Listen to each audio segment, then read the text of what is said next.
বাংলাদেশে জার্নালিজমটা পরিশুদ্ধ হোক, কেউ যেন চামচামি জার্নালিজম না করে। আপনি চামচামি জার্নালিজম করে কারো কোনো ফায়দা হয় না। এতে হয়তো যেটা কারো পূর্বাচলের প্লট হয়, কেউ কেউ হয়তো বিদেশে তাদের ছেলে মেরে পাঠাতে পারেন, এবং দেখেন অনেক জার্নালিস্ট বিদেশে চলে গেছে। কেন বিদেশে গেছে? বিকজ টাকা, বিশাল পরিমাণ টাকা সে বিদেশে নিয়েছে। তার বিদেশের টাকাটার সোর্স, একটা জার্নালিস্ট কয় টাকা ইনকাম করে? আমি তো অনেক অনেক টাকা ইনকাম করতাম, কিন্তু তারপরে তো দেখা যায় যে বেশি সেভিংস তো হয় না। তো অনেকে 300-400 কোটি টাকা বানিয়েছেন, এবং যাদের অ্যাকাউন্টসে যে নিউজগুলো আমরা দেখি যে অনেকগুলো টাকা। আমরা চাই যে জার্নালিজমের ফ্রিডম অফ স্পিচটা ইনস্টিটিউশনাল হোক।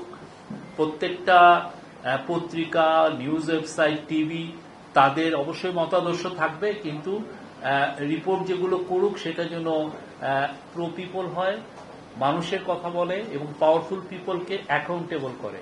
কেউ যেন ডিসইনফরমেশন না ছড়ায় এবং চামচামি যেন না হয়।